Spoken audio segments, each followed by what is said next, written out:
Brilliant. Fantastic. It's good to see you out there. Welcome to this Fresh Expressions webinar, imaginatively entitled Yoga to Do or Taboo, which is quite a mouthful if you've not worked out how it is that you're going to say it from the start. So welcome everybody. If you want to post into the chat whereabouts in the world that you are from, we'd be really delighted to hear. It's really interesting sometimes kind of hearing where it is that folks are from and what their kind of engagement is and that kind of stuff. So yeah, if you want to do that and say where it is that you're from, that would be fantastic. My name is Tim Lee. I have the pleasure of working for Fresh Expressions.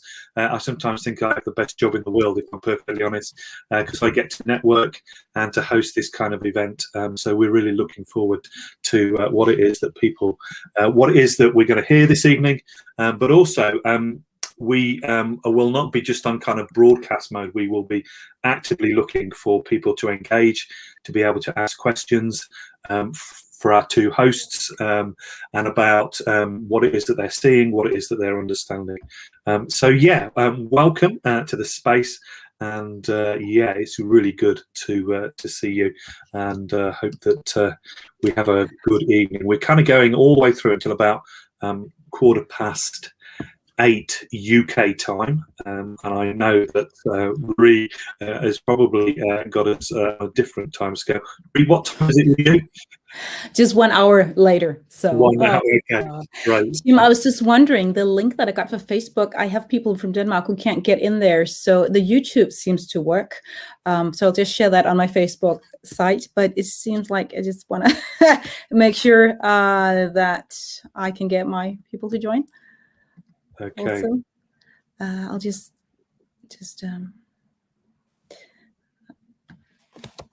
I share. Yeah, sorry. That's okay. No, that's fine. Well, actually, trying to. Yeah, we are. We're live on the Facebook, so I can see that. So that's all right. Okay, great. I don't know why it doesn't really do it. Dawn, great to have you with us. UK pregnancy yoga teacher. Oh my goodness, that adds another whole dimension to the, the situation. It's really good to have you, Dawn. Welcome this evening. So I'm just going to introduce Pauline, and she's wearing her dog collar this evening. So Reverend Pauline, it's great to have you with us. We've had a number of conversations, and I'm really excited to what it is that you've got to share with us this evening. And you're team leader of Maranatha Yoga, and we'll hear a little bit more about that as we go through this evening. And then Ree, you're whereabouts in the world are you, Ree? Because I know you're not in the UK. I'm in Copenhagen, Denmark. So right, yeah. Really great to have you with us. And you run, I've been the founder of Cross Yoga. So we can put the details of that into the links for if you want to go and have a look at that. But yeah, really looking forward to what it is that you've got to say and to talk about this evening. I'm just aware that this whole area sometimes can be a divisive area. People are perhaps a little bit unsure, perhaps a little bit, they can have very strong opinions about this whole area this evening. And that's one of the reasons why we've been willing actually to host this conversation, because we think it's a really important conversation. But I would just ask us to be respectful of one another in terms of what it is that we say to one another. There will be opportunities to ask questions. And so I would just urge us all to be generous and kind to one another in terms of what it is that we hear. But I think also we're perfectly willing to engage with skeptics, or perhaps people whom this is something which actually they perhaps struggle with, and that's absolutely fine. So Pauline, Ree, I'm just going to give you an opportunity just to talk a little bit about some of the things that, well, just if you like, some of the context in which you're coming from, and how that kind of works its way out for you. So, Pauline, do you want to start off? Yeah, hi everybody. Thank you for having us, Tim. I'm Scottish, as you'll tell from my accent. I'm a Church of Scotland minister. I've been ordained for 25 years. 5 of the years of ministry were spent in a children and adults hospice here in this city in Carlisle, which is in the county of Cumbria, in the north of England in the UK. It was around that time that I became very interested in health and well-being, and that's kind of where my story begins. I'll tell you more later. My husband Steve is a retired Church of England vicar. I have one son who's about to go to university. I have 3 stepchildren, 3 step-grandchildren, another one on the way. So yeah, family is really important to us. So as I said, health and well-being became a real key area of interest when I was a hospice chaplain. And I started practicing yoga after a knee injury, and a sports physio recommended I do that. And as a Christian practicing yoga, I became fascinated with, just being in that space, being in that world. And I felt God calling me to train to teach yoga. So I trained with Yoga Scotland for 3 years, a part-time diploma. And since then, I've been teaching as lime green yogi in village halls, in churches, in schools, in local gyms, teaching regular classes. And for nearly 2 years, I've been teaching yoga integrated with Christian spirituality, known as Maranatha Yoga. And that was after I met the founder, Christine Pickering, and read her book.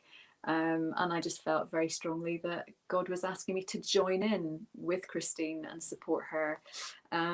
So yeah, it's a fresh expression in the UK. It was made in Cumbria, but it's UK wide. And my husband and I facilitate a Monday, Sunday afternoon Zoom Maranatha Yoga gathering every month. It opens with prayer. The people who come, some of them come from the lime green yogi classes. They're just curious, they're nosy, they're spiritually interested, or looking for a faith.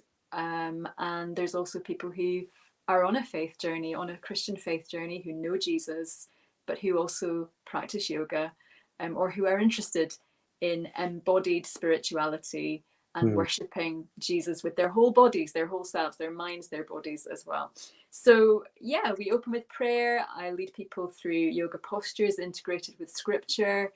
And then eventually we contemplate, meditate together in silence for 10 to 15 minutes in the style of the World Community of Christian Meditation, which has as its mantra, Maranatha, the Aramaic word, the word that we believe Jesus would have used. It means come Lord. So that's my story. Great. And I mean, I don't practice yoga myself, so that's my confession. So, but I'm really interested in this whole thing about it being embodied, because often within Western society, I think, often we only engage with God in the top 6 inches, and yet actually this whole thing about it being embodied, I find really fascinating, because actually from a personal perspective, I found doing some kind of stretches or some worship through using my hands and through using the whole of my body, I've actually found really, really helpful. So I find that part of it really interesting. So yeah, perhaps we can share more or experience a little bit of that later. Yeah, great. Thank you, Pauline. Ree, would you like to just introduce yourself and how you came to be involved and what you're doing now? Thank you. Yeah, thank you. Lovely to be here. So I've always been active with my body and played soccer and all these things. Then I have a university degree in social science, married, 3 kids and all of that. So that's great. But I've done a little bit of fitness classes as well for 12 years or so. And eventually yoga just crossed my path. And I was like, I just want, as a Christian, to keep a little distance from this yoga because, one, I thought it was boring. The second, I thought it was some kind of Hindu. I don't know. I didn't know what it was. And then one summer, 6 years ago, I just went online and tried it. And the first time I ever tried it online, I was standing in a hotel room in the middle of the, just in there. I was like, wow, this is so amazing. I get so calm. There's no religious things in it at all. And my first thought was, somebody must have connected this with Christian faith, because it's such an amazing time to pray when you come down at the end of the class and rest. So I Googled and found Yoga Faith, which is an American organization. So I took their training, and from there, Cross Yoga grew out like 5 years ago. We wanted to make a more European, cultural relevant version of it, you can say. So this is my background, and then kind of this Cross Yoga took over, because I think like it's my calling in life to do more of this, because it is such a beautiful practice to bring Christ's healing and love and just a word into this world. So this is a little bit of my background. Feels like I accidentally kind of fell into the yoga thing. I don't think it was accidental, but Christ just opened up the doors. And I just want also to start with a little bit about what is original yoga, because I hear so many people say, well, yoga cannot be a Christian thing. And I'm thinking, well, it depends on what you mean with the term of yoga, right? What do you actually mean? And maybe we come back to that probably. So I'm just going to leave it there. But I think it's really crucial that we kind of narrow that down. Okay. I just want to add a little bit, maybe just briefly about Cross Yoga. It is a European network. So we do a Cross Yoga teacher training, so you can become a Cross Yoga instructor, because I think it's important that we just don't just do yoga in the church, but we actually teach Christian, Christ-centered yoga with Christ as the center. And we do retreats and workshops and all these things. So welcome to take a look at the website. I also do a lot of YouTube on Cross Yoga with Ria. So that was the speech about what I do. Yeah. And I see Pauline, she left. Yeah, I'm not quite sure where Pauline has gone. So it may be that her internet has dropped out, but that's okay, because when she comes back in, I'll spot that. Yeah. So no, that's fine. So just tell me then. So you practice yoga itself. So you but then you also teach people to teach yoga. Is that right? Yeah. So right. Okay. Brilliant. Fine. And does that mean that you have a different perspective? So when you are teaching people, what does that mean in terms of your kind of engagement with people? Is that from, what's the chief perspective? Is it the yoga perspective? Is it the Christian perspective? Welcome back, Pauline. Let me hang in. Does that make sense? Yeah, I think so. So a lot of it, of course, is learning the postures, which is also a new part of yoga. But learning the postures, of course, that's one thing. But another important thing is also the foundation in what is the Christian faith. So we definitely just teach that, because we also have people joining our training who is maybe not a strong believer, or maybe just searching a little bit. So it's important for us, like we read the book of John and all of that, and also learning just how to use scriptures and Christian meditation, Bible readings, prayers, and all of that woven, I think it's called, in with the yoga postures. And that's also something you need to learn. And then, of course, all the things about where to put your hands and knees and all of that. But also Christian meditation is a huge part, because that's where also Christ meets us, right? So that's what I really try to teach people who want to become a Cross Yoga instructor. Great. Fantastic. That's really, really helpful. Grand. So tell us more about the kind of, because if you like, I think people get a little bit suspicious about the origins, if you like. Yeah. For me, that seems to be quite a lot of the kind of where people are not sure. So just tell us about the kind of how it is that works its way out in the contexts of which you guys are working, in terms of the origins of yoga. Some people in terms of where it is that it comes from, but also because my understanding is we have a rich tradition as Christians, which sometimes conveniently in our Western way of looking at the world, we've forgotten. whether we talk about it in terms of body prayers or meditation, and we end up being really suspicious about it. So yeah, the origins of yoga and how that kind of interacts with some Christian practices which perhaps we've forgotten and are beginning to rediscover. I don't know which one. Go for it. Now that I'm back, I'm happy to speak a little bit. Yeah, go for it. But I think Rio want to talk about this as well. I mean, Okay. you know, there's a lot that's unrecorded, but from our historical understandings, yoga came out of the ancient Near East about 2500 BC in the Indus Valley. Archaeologists in the 1920s found cave paintings, little statues, little figures, and it tended to be of people in seated postures, like we would kind of imagine, you know, yoga postures, that were preparing people's body for meditation. So, you know, the postures weren't the end goal. The postures were a way to relax, rest the body, settle fidgeting in order to meditate. Now, we think this predates world religions, that this came from what was called the Vedas, the oral tradition, and was passed down orally. We do understand, obviously, that Hinduism and to some extent Buddhism adopted some of that practice and incorporated it in their own religion. And that's probably why, because it's Eastern, because it came from the Indus Valley, because it was amalgamated with some of Hinduism and Buddhism, that, you know, yoga in its earliest forms, now some people do associate that with other world religions.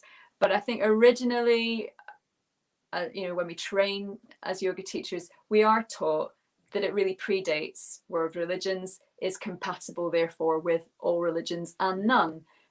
Because again, it's important to share with everybody listening that I'm a yoga teacher in the UK. I know a lot of yoga teachers, and not all of them are religious at all. In fact, there's some secular atheist yoga teachers, and that's also quite a substantive group of people in yoga world, if you like. Yeah. So the word yoga, its root is yuj, which can mean unity or union, very similar to the word we understand as yoke. So when Jesus said, you know, take my yoke upon you, it's not that far away from that similar root meaning of yoga, yoke, yuj. For me, what does that mean? I understand that to be the unity of my mind and my body. Somewhere along the line in Western Christianity, you know, a dualism emerged, the split, the separation of mind and body. I'm really keen to find a re-embodied Christianity, you know, that my body matters to God, that, you know, the word became flesh, so that must mean something. And what does it mean to be flesh? I think I'm also kind of wary of the fear of the flesh. The flesh is bad, mind, spirit, soul is good. You know, I'm looking for integration as a human being. I'm looking to be a whole person before God, and to feel I can serve God as a whole. Yeah. You've done a lot of research and writing about the origins. Yeah, thanks, Pauline. Just to say, folks, if you want to put a question in the chat about some of this conversation, then please do so, and there'll be particular kind of times when we'll come and ask those. But if you're thinking about that, you maybe want to jot it down, just put it in the chat, and we'll begin to kind of go through some of those questions. Hi to Teresa in Devon, and also Steve in Devon as well. He's got a home yoga practice, so great to have you both with us. Thanks for joining us. So, Ree, just tell us a little bit about the origins. I think what is really important sometimes when I teach about this in our teacher trainings, I say, like, if we think about the Old Testament, we have this, you know, this guy gave birth to this guy who gave birth to the, and then we have this chronology, right? So we can see like the history and the length, and we have this kind of lineage, like we can go, and it's completely different with yoga. It's more like in the development. Sorry for my, but it's just to make it clear, right? No, it's more that you can't say that there's one kind of yoga that is the original yoga, because yoga developed through north and south of India, through different gurus and different schools and temples, through Hinduistic dualistic traditions, through Buddhism, who is non-dualistic, like there's no God or we're all goddesses, whatever you look at it, a Tantra and all these things. So it's kind of just like that. But if we should kind of narrow it down, I would say there are three kinds of old ways of looking at yoga. First, you said that you have this Vedic tradition where it actually, the word is mentioned yoga, but it doesn't really say what it is. So it's both a goal, you can reach yoga at some point, but it's also something you do, but it's never defined there what it is. It's just written there. Yoga is more like having what is that called? Like when you ride a horse with a chariot, that rim, I think you connect the chariot with the things there. So that's the yoking part, some of these histories. Then the second part, yoga is described with the Yoga Sutras, and today they are like almost the yogic Bible, if you will.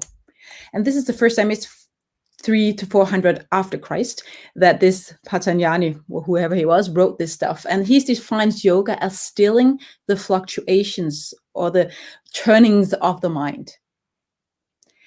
So this is becomes more like an internal practice with meditation and all of this, with the goal to release away from suffering. I think we all know that. Suffering, we don't want that. And then also reincarnation, which is, of course, a part of the tradition of Hinduism, Buddhism. And then later, around 1500, medieval times, we have bodily postures coming. So it would be the third kind of thing. So the body, first 500 years ago, 600 years ago, the body becomes an important part of yoga. Otherwise, it's been like an internal thing. And from just 100 years ago, 50 years ago, it kind of grows to even more physical practice. So just to make the perspective of yoga, there's so many different things just in terms of that. And that's just really squeezing it down to two short things. Yeah. Great. I think it'd be fair to say that it was really in the kind of 1950s that yoga came across the West. Yep. And became much more known about, practiced. The Beatles made it pretty popular, in the 1960s. It's difficult, isn't it? History, origins, it's so diverse. And I think what Rhea and I really focused on is, what do people make of it now? Like, I know that there's a past and there's a history, but what do people make of it now? And I've actually got, I'm doing some work with a Church of England junior school this month, and the youth minister asked about 10, 11, year 5s and year 6, do you know what yoga is? And they all nodded, so they all had some awareness of it, because it's in our culture everywhere, in our adverts, telly, magazines, books, you see it, you hear it.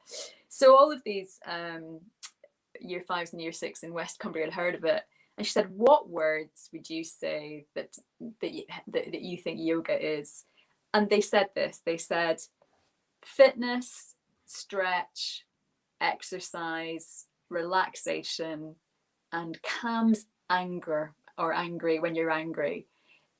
None of that says to me that their understanding is that it has any religious associations or any spiritual associations. And I think Rhea would agree that in the West today, it is mainly an exercise, fitness, health and well-being practice. And people join classes with me and they tell me they want to reduce stress, or they've got arthritis or a sore back.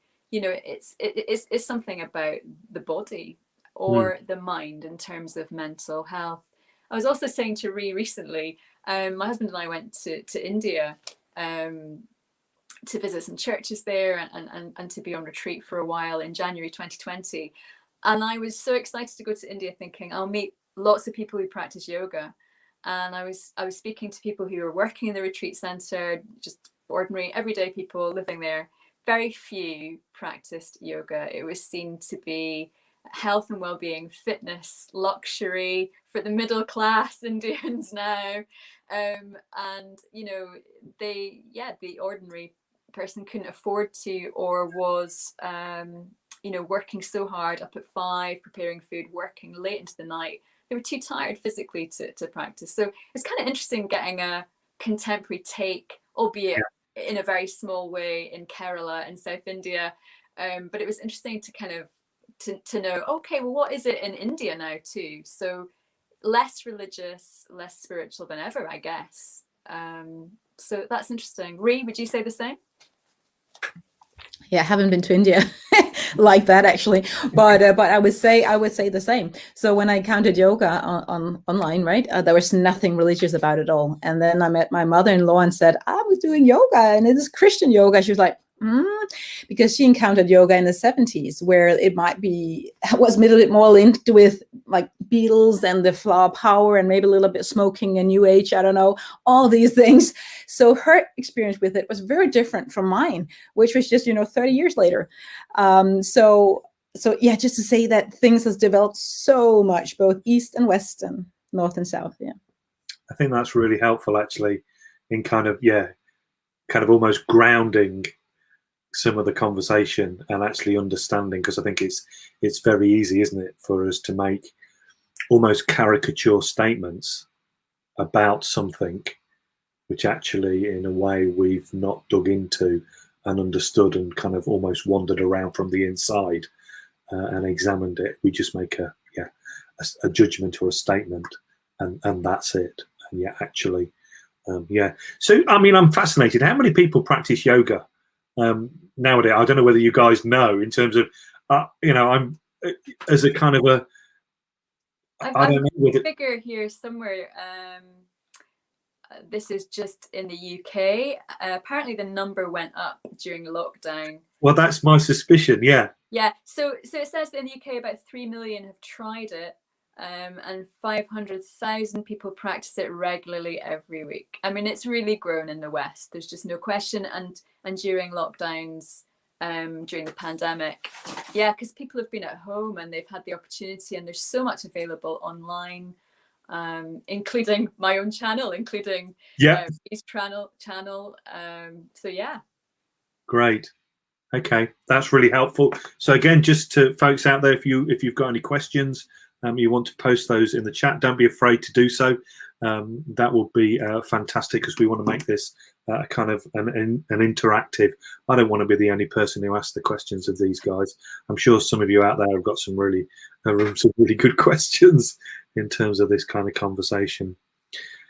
So I know, and we've touched on it a little bit, that there are some people who struggle with the practice and the use of yoga. Some of them might be here this evening, and that's great. It's good to have you here. So again, if you're willing, please do post those questions in the chat. And I know that some people would say that you are opening yourselves to a kind of a spiritual kind of seduction stroke danger, and that those who practice it knowingly or unknowingly, however it is that you are connecting with a power that's not from God the Creator, God the Father, Son, and the Holy Spirit. So what do you say to that kind of question? I'll start. First of all, I do understand where the thoughts comes from, because I kind of thought that myself before I kind of went in to see what it actually was in the modern sense. So I get it. But what I think, especially if you practice Christian yoga, is that if you do bodily postures like a plank, we do that both in fitness and we do that in yoga as well. I don't believe just because I call it yoga and do a plank or do my arms up, whatever, that all of a sudden becomes demonic, or I open myself up to bad influences just because it's called yoga, but I don't do it in a fitness class. That kind of logic doesn't make sense to me. And I don't find any biblical reasons to saying that bodily postures in the way that we can practice our bodies on the mat should be dangerous like that. I can harm my body, I can break my body, right? But that's a completely different thing. So I don't believe that the postures in themselves contain a certain spirituality. I would rather call that actually a magical thinking, and I don't have that. What I think is important is the intention with what you do. So if I do a bodily posture of something, is my intention to serve God, to worship God, to pray, or is my intention to worship the devil or a Hindu god or whatever?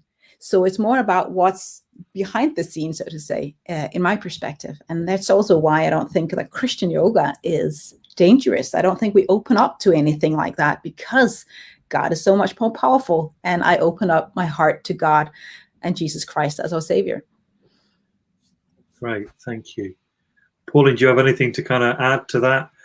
Yeah, so I have a lot of clergy colleagues, and there's very mixed views. I've heard this put to me, and also the fear that some of my colleagues or other Christians have about syncretism, which is, you know, Well, okay. syncretism, Are you going to just define what that is? and it's that fear that this is dangerous to enter into the domain of other religions, where, you know, we might be putting our faith at risk, that we might, syncretism is the amalgamation of religions, that you know, we might end up losing our distinctiveness, losing the hold on the uniqueness of Jesus Christ as our personal Savior and Lord, as the Son of God, that it might be all become a little bit vanilla. Yeah. That, you know, for a Christian to be in yoga world and for yoga, you know, that it just all gets a bit of a mashup, and that's dangerous for us. Like, we lose the purity of our faith, the purity of our tradition. So yeah, that could be a risk. I know that some of the forerunners, because Rhea and I are not the first to engage with yoga. I'm thinking about Bede Griffiths, a venerated Anglican who went and lived in India, was a yogi, but was a Christian, you know, was interested in this marriage between East and West. He set up an ashram where people could practice yoga and also, you know, learn about Christianity. And it's still there. It's still there in Tamil Nadu. Yeah, there's that sense that he'd gone Hindu, or he'd gone rogue. Yeah, a little bit rogue. Yeah.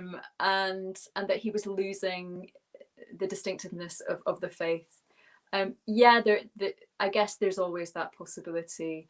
And all of us are on a journey of where we, you know, who knows where any of us are. I guess I have, well, not guess, I know I've never come across anyone personally who's told me they are being or have been harmed spiritually by yoga. Maybe someone listening tonight has been, or knows someone who has, and that makes me extremely angry and sad. It grieves me. I would never like to think that anybody had been. But equally, I think, Tim, we'd have to be honest with ourselves, and I am ordained, that the church has also harmed people spiritually. Abusive power, abusive men and women and children. And I know that myself. So, you know, evil is not exclusive to any one organization, denomination, institution, or area of life. And we just all need to stay alert all the time to where there might be harm, and to where we can contribute to more safety, to truth, to justice, to wisdom, to keeping a listening ear out for someone who needs support and help. So if anyone has been harmed, is concerned, you know, contact us, Rhea or myself, through our websites. We'd love to hear your stories and see how we may be of, you know, support, how we can pray and what we can do to bring justice, and to bring that into the light. But truthfully, I guess, when I was discussing this calling I had to teach yoga and to be a Christian teaching yoga, and to have a ministry of pioneering Christian yoga, I was kind of, is this right? Is this right? You know, what, this is really unique. I don't really know anyone else that's really doing this apart from one other ordained person in the UK. And someone said to me loud and clear, Pauline, God needs this job done. Like, if you don't go, who's going to go? And I know that Ree had a very similar voice that said that to her too. Like, you know, if Christians say, whoa, this is too hot to handle, this is too scary, this is dangerous, then what happens to the 500,000 people in the UK who are practicing yoga every week, the 3 million that have at least tried it once? Do we just say, nope, not for us? Or is that a whole area of, you know, a place to be a representative for Christ, to make relationships, to pastorally listen to people, and to say, if you'd like to know about my God, I'm really happy to tell you about Jesus. I'm super happy to share my faith with you, pray with you, and open up a whole other world of, you know, personal experience of God. So that's why I'm there, not because it's not challenging. Yeah, it's challenging, proper challenging. I never thought when I was ordained 25 years ago in the traditional Scotland that I would end up training to be a yoga teacher and pioneering, ministering, pastoring in the world of yoga. Never thought that. I mean, I was ministering as a locum in churches right up to March 2020, but then the pandemic took that all away, and I'm doing, you know, work online. Never thought that would happen. You know, God is a God of surprises, and I'm just being faithful to that. But the voice came loud and clear. God wants this job done. Go.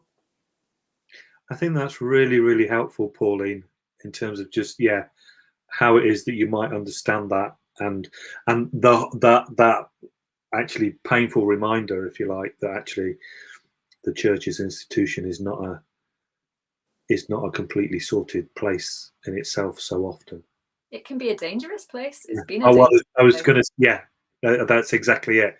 And so, and I think the whole kind of thing about, you know, Jesus, there are no go areas with Jesus as Lord.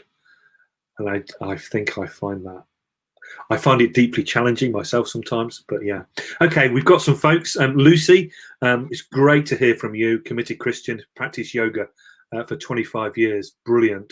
So really a qualified yoga teacher, and has done kind of Zoom classes to her church congregation. So great, lovely to hear about that. Thank you for posting. Lorimer has asked a question. Lorimer, great to have you with us. What kind of reaction have you had from the yoga community? Oh, that's a really interesting question. I can start. So, both, like, well, mainly like, oh, cool, interesting. I'm so glad that, you know, you get yoga into the Christian church as well. And then also a few who are like, hey, you cannot put a religion on yoga, which is pretty interesting because Christians tend to think that yoga is religious, right?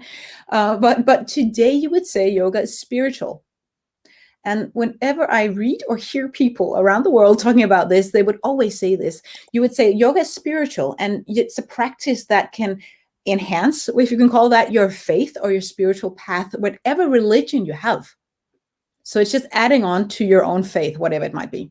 So this is pretty interesting. So putting that Christian label on it is to some a little bit like provocative, or like, don't do that. So, but most are like, oh, interesting, cool. Great. Okay. Yeah, I've had the same, that last point that Ree made. There's a big debate going on right now in yoga communities about cultural misappropriation.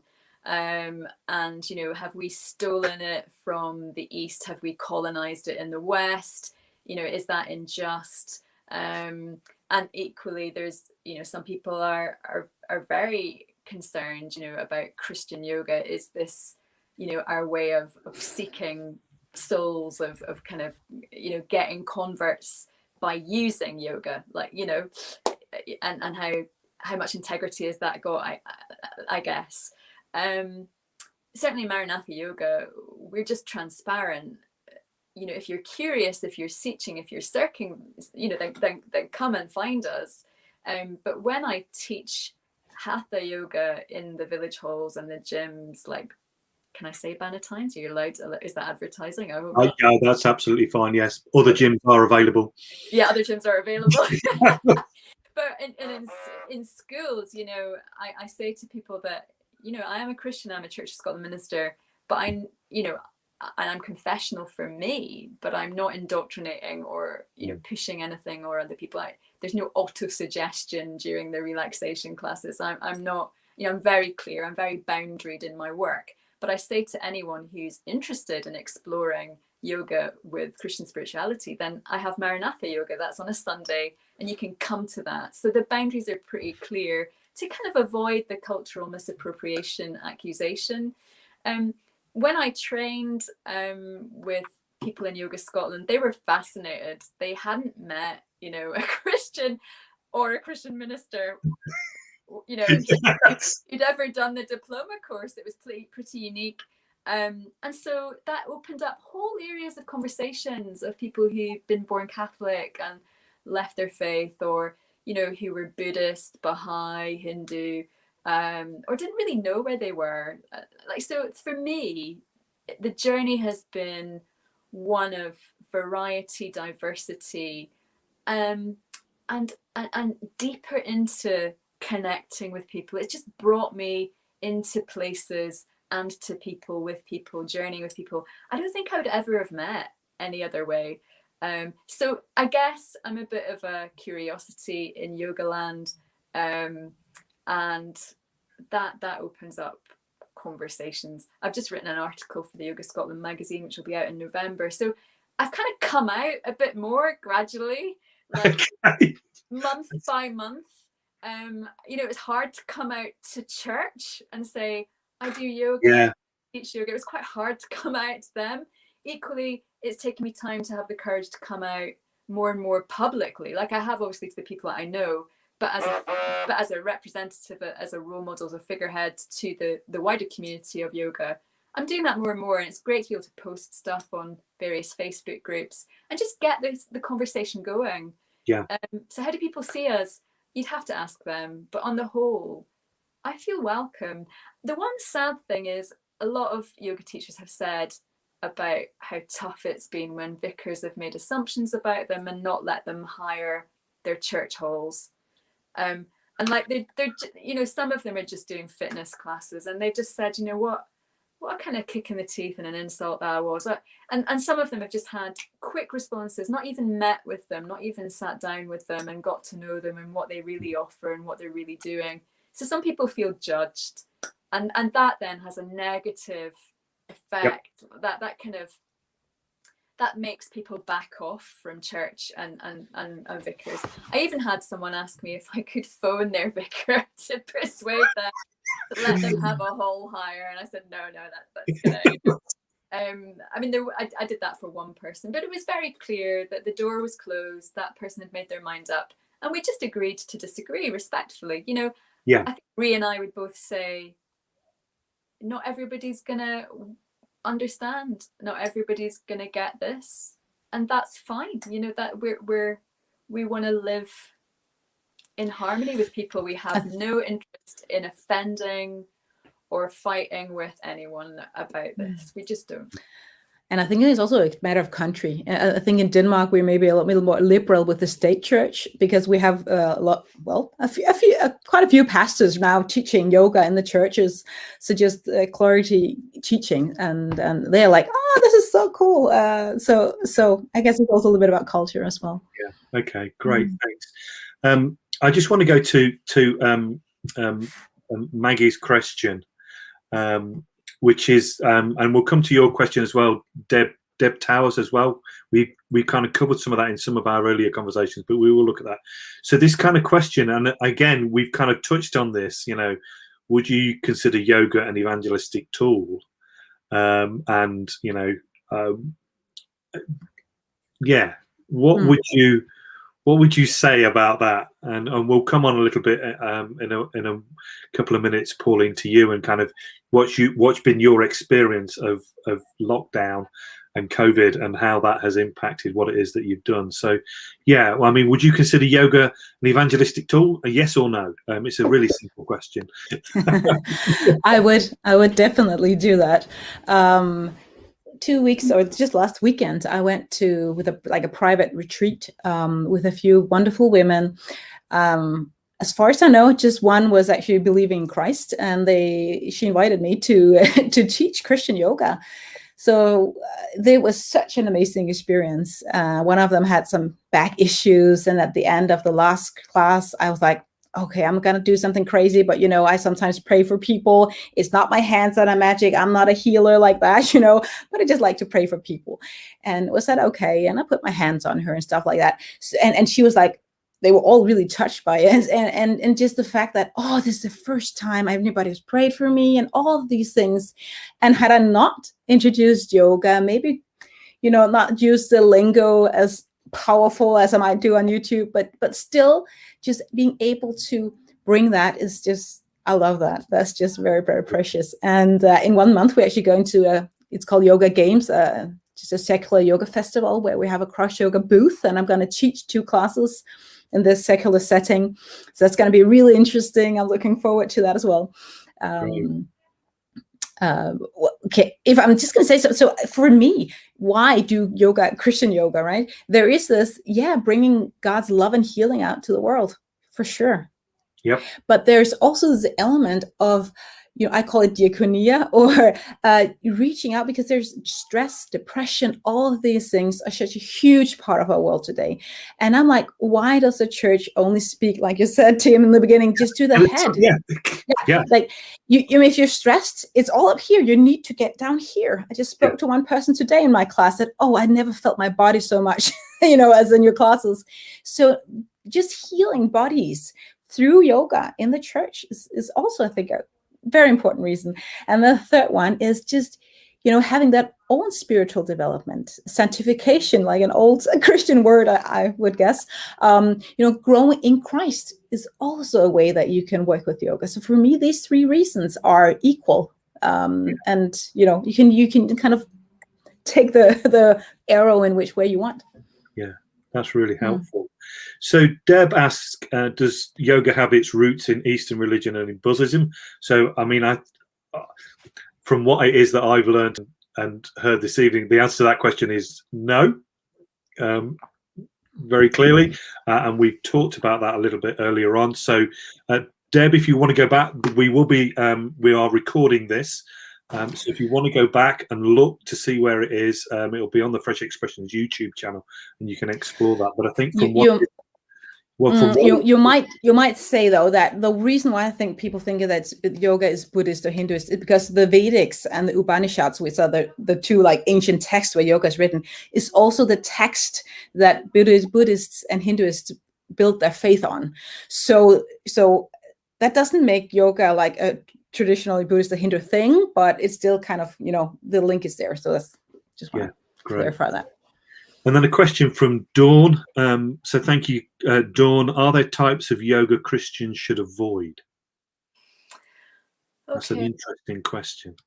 Yeah, I wouldn't say that, we could generalize in any way like that. And I wouldn't want to. I think it's for each Christian person, man, woman, child, for some discernment. Where are you comfortable? Where are you not comfortable? So we see this, Rhea and I see this. We've been in Christian yoga instructors Facebook group, which includes people from all over the States as well. And Rhea and I would say this, even Rhea and I in some ways would maybe be comfortable in some practices and not other practices, some teachings, not other teachings. Yoga is so diverse. It would almost be impossible, particularly in this small time frame, to answer that question fully. And I'm not trying to duck out of it. I do just think that as diverse as yoga is, there'll be some practices that some people are comfortable with, and there'll be some practices that other people are not comfortable with. I wouldn't for instance, chant in Sanskrit.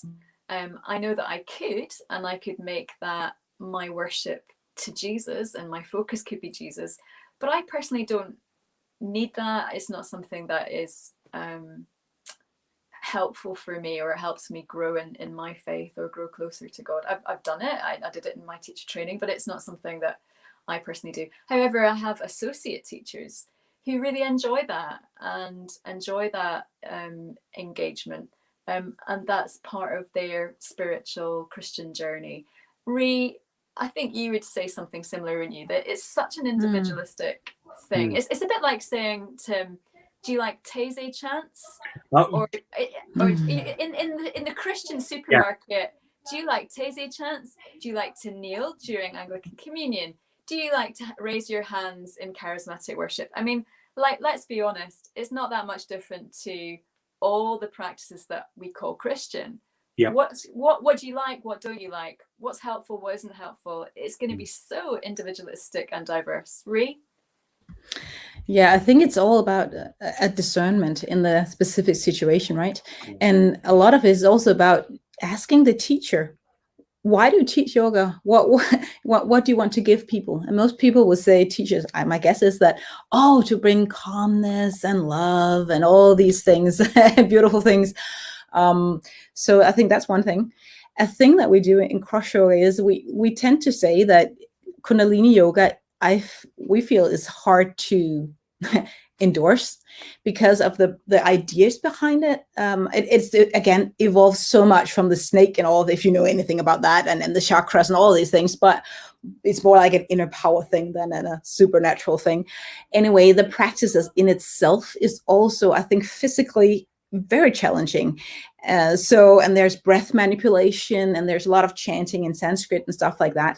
So that's only one part of a gazillion of different yoga practices you can encounter today. But that would, for me, be a practice that I would say that I find hard to endorse or recommend. And of course, like you have yoga different, like in sects and stuff like that, where you'll be like, what is that? But that's different, yeah. But we have to confront ourselves with the same question in Christianity. We're so many different denominations. Do you want communion by wafer, wine, alcoholic, non-alcoholic? Do you believe that is the real body and blood of Christ, or is it symbolic? Is it just a memorial? We can't shy if we're concerned about the stuff of yoga traditions and practices. Are we also going to confront our own stuff within our own faith? And we don't, do we? We avoid it. We duck it. It's easier to look out than it is to look in.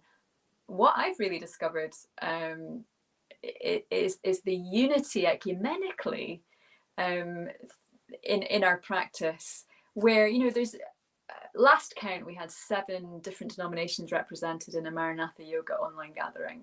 I don't know of a time I've been able to worship with that many different people, feeling as one, moving as one, breathing as one, and the simplicity of prayer, where we really feel we're the body of Christ in that moment. Roman Catholics, Methodist, Baptists, independent evangelicals, it's just, to me, kind of fascinating. Anglicans, Presbyterians, it's fascinating to me that in that hour on a Sunday afternoon, God is amazing to be able to bring us into that wholeness together. And it's been through just the simplicity of yoga postures, breath awareness, scripture, and silent prayer. Liturgy, it's been so hard when I've been in ecumenical gatherings to get a liturgy that suits everybody. To me, this is a revelation. It's an epiphany. It's a joy to suddenly have found something where we can be more one. I'm not saying be one, because there's always going to be those differences and divisions, but be more one, be more in harmony, be more like the body of Christ in wholeness than in the brokenness. That's really helpful, actually. I'd never thought about it in terms of how it is that you might experience in that way. So it's a really lovely picture. So thank you. Pauline, I just want to kind of move us on. Lucy, we'll come to your question. I think, Sarah, we've looked a little bit at your question in terms of Kundalini Yoga. Ria's has perhaps just highlighted that. But I know for you, Pauline, you were practicing face to face. COVID happened, and I know we had a conversation, and you basically had to redraw the whole thing. So just tell me what's your story of the last kind of 18 months.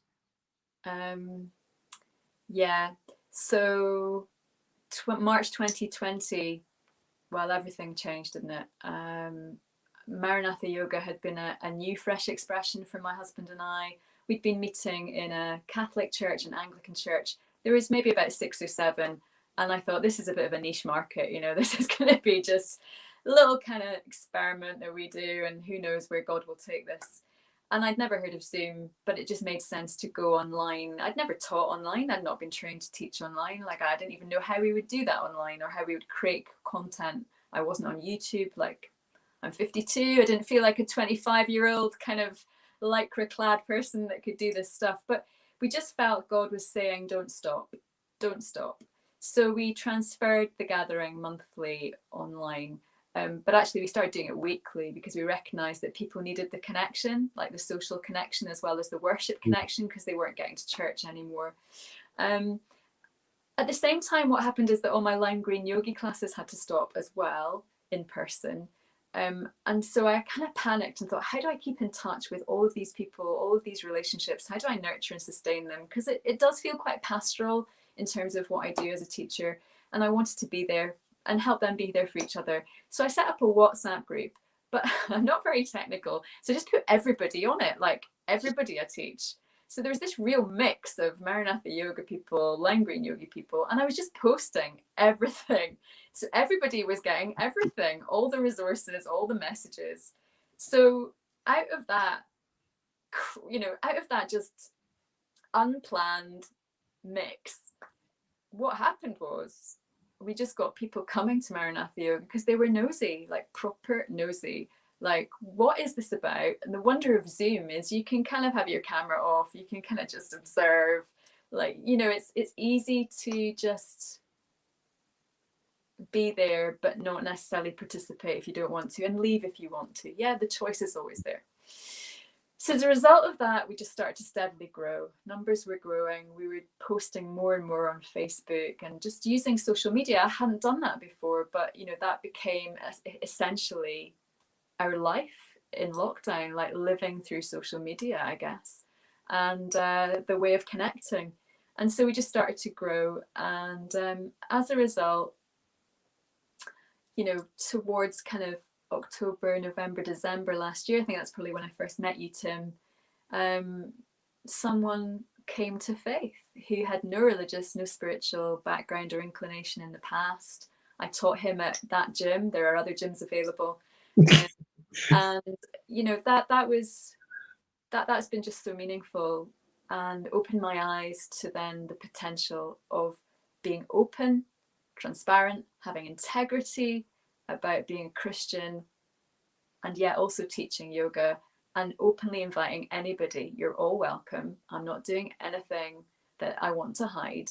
Come and see. And that WhatsApp group is still going strong, and I'm still posting everything and anything all the time. So everyone I teach in Hatha Yoga is aware of Maranatha Yoga, and vice versa. And I'm still, putting stuff out there on Facebook, and that again is connecting with people. And my willingness to do this tonight, although it was something that was very nerve-wracking, is just again to raise awareness in the UK that if you are practicing yoga, curious about Christianity, then Maranatha Yoga is one option of more and more options in the UK and in Europe and in the USA, online or in person, where you can explore your personal search and your faith and your spirituality if you want to. Equally, if you're a Christian practicing yoga, and some of you have identified yourselves tonight here live, you're not alone. We're here, and we're super happy to stand by you, alongside you, support you. We're in solidarity with you. There are Christians practicing yoga in the UK and teaching yoga in the UK, and we're really happy to connect. And that's how I met Ree. I was looking for stuff during the pandemic late one night, as you do, and I found her on the Christians Practicing Yoga website, USA, and emailed her. And we wouldn't have met otherwise, would we, Ree? I mean, that is the truth. So that's the kind of story. So we're a maturing Fresh Expression. We've grown in number. Over 100 people have practiced with us at least once, and that's in that 2-year period. We've got a steady group of regulars online, and we had a lovely retreat at Rydal Hall. Other retreat centres are available in Cumbria in August. And so that we actually met some of our online community in person. And again, it was a lovely blend of people who are not sure where they are spiritually. They're not believers yet. They just want to, we're just in relationship together. And then, people who've become Christians and people who are already walking with Jesus and kind of faithful to him. So we all came together, and I have to say, we were then able to worship together on the Sunday morning.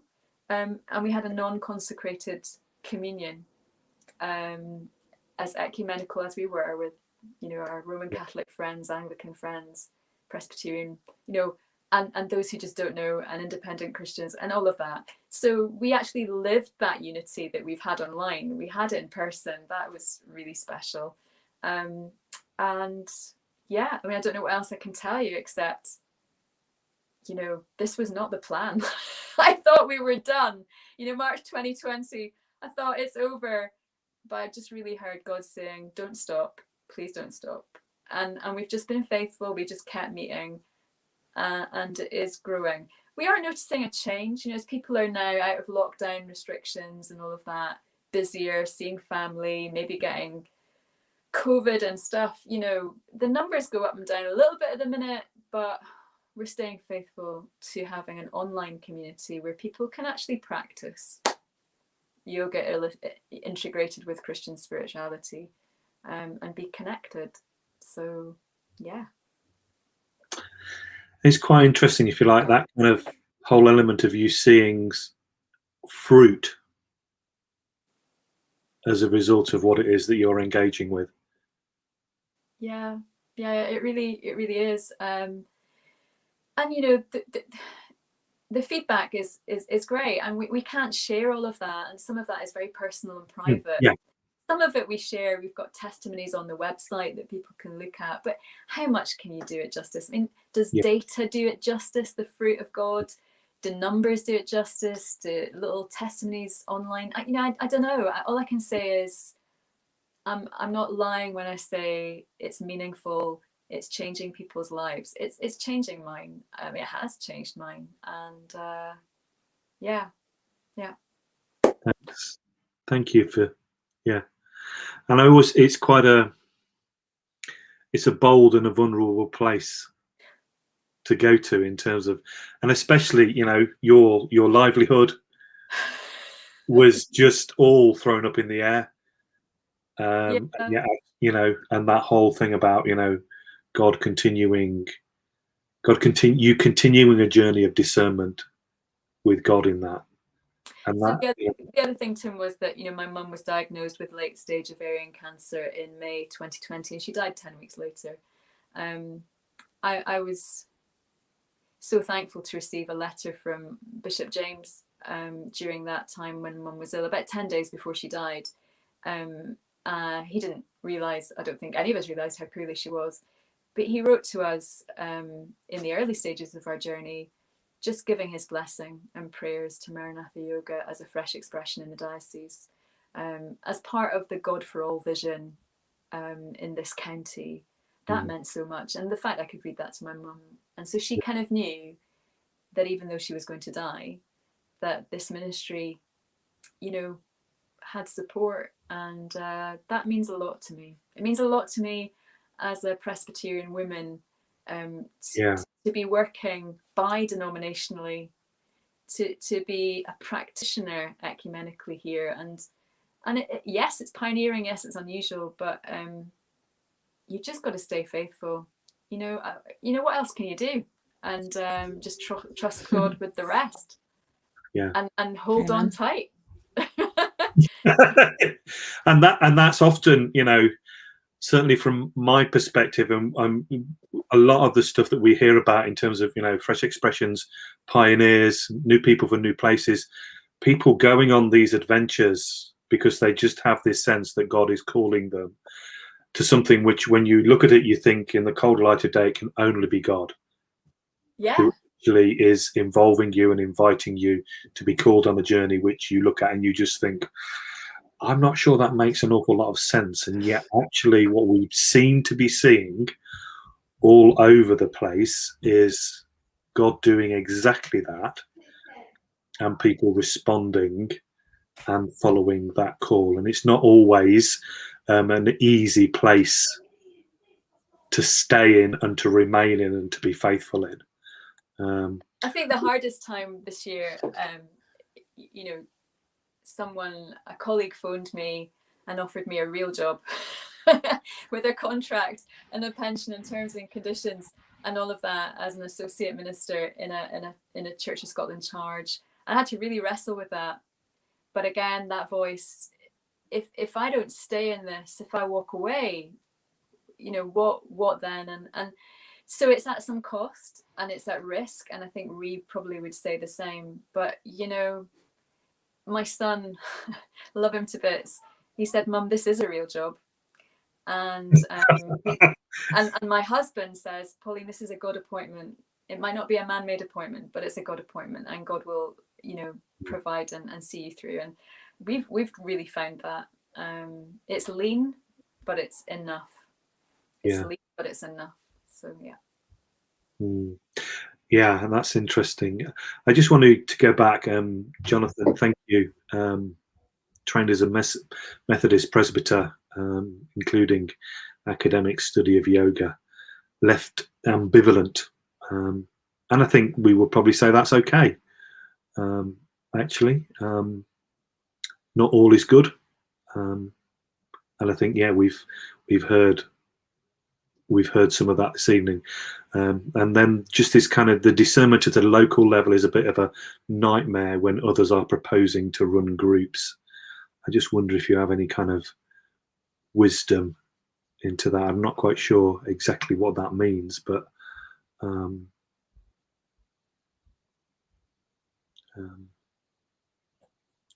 don't know. Maybe it's to do with people's intentions. Yeah, maybe. I here, at least here in Denmark, I also found during the COVID that I always had on my heart to do a YouTube channel for years, and I had never had the time. And when COVID came, I was like, okay, now it's time. And I just went all in on YouTube and did a lot of things there. And also just regular fitness. And I think it's so interesting because I have this channel where I do fitness, then mainly in Danish. There's also some English ones. Then I also do cross yoga. And it's just interesting to see as the channel has been growing that I think some people might find the channel due to fitness and maybe knowing me from classes and stuff, and then maybe finding yoga and finding, things. And again, in the secrecy of the online community, you can just go in and check it out. It's and so for me, I'm really grateful that God's opened these doors and these tools to go online. And I just hope and pray that the channel will keep, moved out into the world and open doors for Christ to heal and do all the amazing stuff that we keep hearing about. So Jonathan has just confirmed he oversees churches, so in a Methodist setting, and has people wanting to hire premises. So I think that just kind of clarifies. Again, it's that kind of exploring a little bit more, which I think we've touched on this evening, and understanding what it is, what people's intentions are, and how that might work its way out. Pauline, you might want to add into that. Yeah, so I'm super aware of the divide that we know is real, where some Christians are not open to this, and we respect that.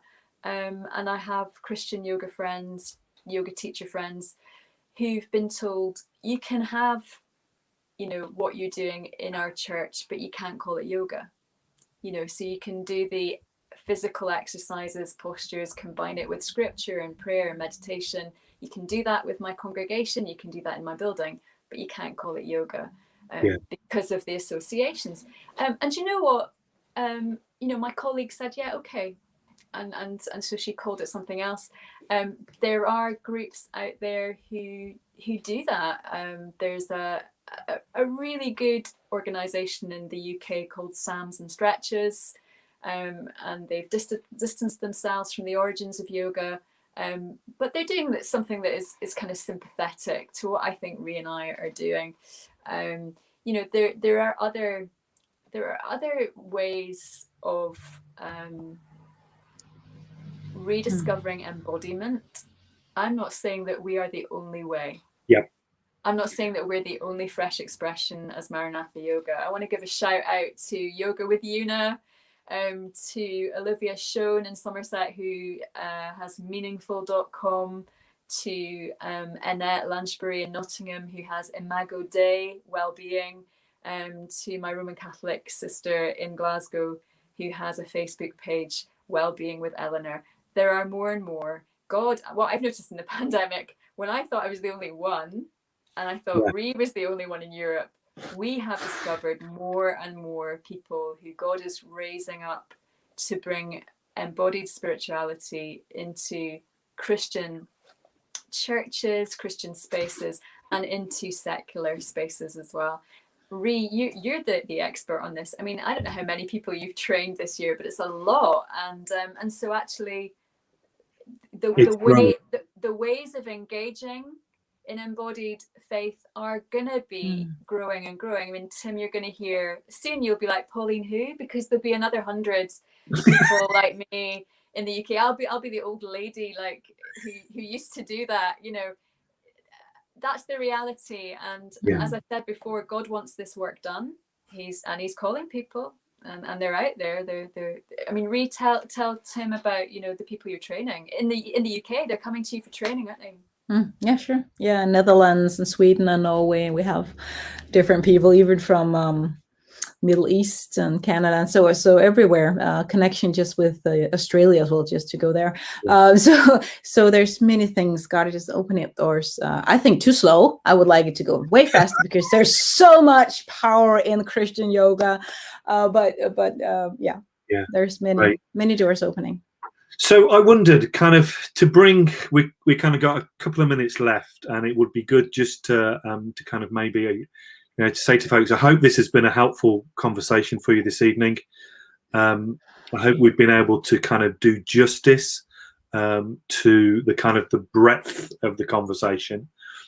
But I wonder if we could just maybe, is there a way in which we could do a kind of an embodied prayer to kind of draw our evening to a close, if that's not too kind of provocative? So I don't know which one of you, Ree, are you going to lead us in this? Yeah, go for it. Okay. All right, thank you. So I just also want to say that I hear a lot of, when I speak to Christians about, they think that Christian yoga is like you do a lot of voodoo and you do a lot of weird stuff, and but it's basically exercise and stretching. And then we have readings and Bible versions, all of that in there. So it's very simple, actually, just to make that clear. Great. So if you can sit somewhere with a tall spine, it's really great. And you can even close your eyes, maybe just after looking what I'm doing. So you can gather your palms here. We call it prayer pose in front of your chest, shoulders down. And then you draw your arms out to the side like a big circle. And your palms meet at some point on top of your head. And then you draw your hands down in front of your head and your mouth and your heart. All right, let's do that one more time. Reach your arms up. You might feel the shoulders behind you. And draw your hands down. And then you can close your eyes and do this in your own rhythm, slower and faster than me. But as you take your arms out to the side, you might think about God's peace. And as you draw your hands down in front of your mind, think about God's peace in your mind, in front of your mouth, in your words, and in front of your heart, God's peace in your heart. So drawing God's peace into your mind, into your words, and into your heart. And just do that a few more times in quietness.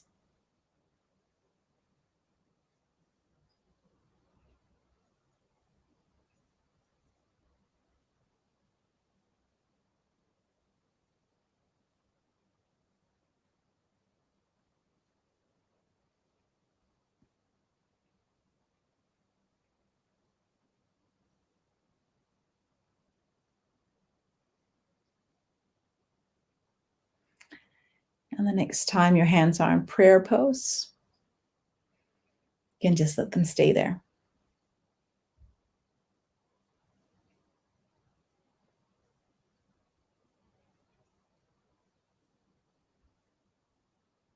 So God, thank you so much for your presence in body, soul, and mind. We give you all the glory.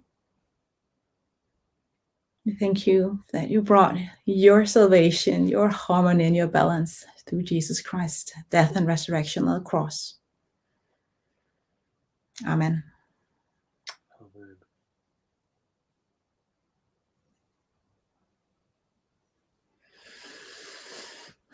Ree and Pauline, thank you for sharing with us this evening. Thank you for sharing the stories and just the journey that you've been on. It's been really good to hear. If you want to know more, then just search Maranatha Yoga, and you can get in touch with Pauline. If you want to search me and maybe get trained in yoga, then just go to Cross Yoga, and you'll be able to engage with them. And a book there that Reed has got by the looks of it. Here we go. Yeah. They've planned this together.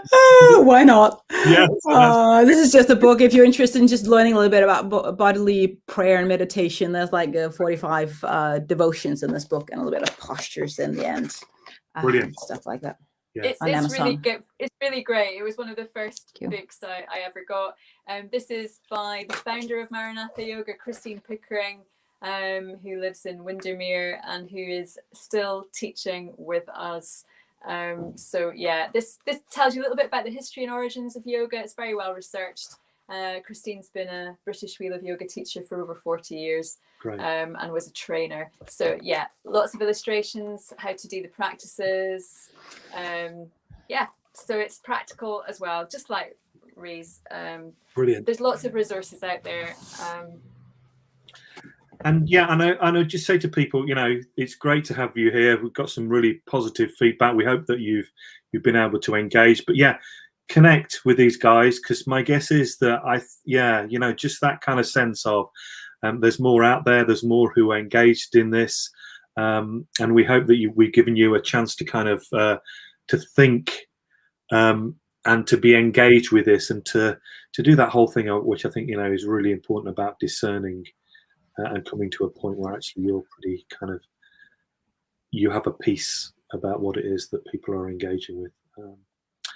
So thank you, guys. This is Tim Lee from Fresh Expressions, signing off and saying good night. We do have another webinar which will be happening next week. So this is our advert. We're engaging with Youthscape, which are a national an organisation who work with young people and looking and exploring about how we might form Christian communities through youth work and through engagement with those. That is next Wednesday at 12:30 during the day, but it will be recorded. So if you want to come back to it later. So thanks, guys, for taking part. It's been a real pleasure. And this is us signing off for the evening. Take care. God bless everybody. Thanks, everybody. Thanks, Tim. Thanks, Ree. Thank you.